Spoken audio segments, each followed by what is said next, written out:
You asked, how to divide 87,288 by 12 using the long division method. 8 is too small. Use 87. 87 divided by 12 equals 7. 7 times 12 equals 84. 87 minus 84 equals 3. Bring down 2, making 32. 32 divided by 12 equals 2. 2 times 12 equals 24. 32 minus 24 equals 8. Bring down 8, making 88. 88 divided by 12 equals 7. 7 times 12 equals 84. 88 minus 84 equals 4. Bring down 8, making 48.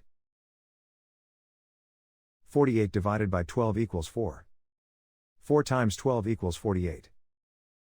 48 minus 48 equals 0.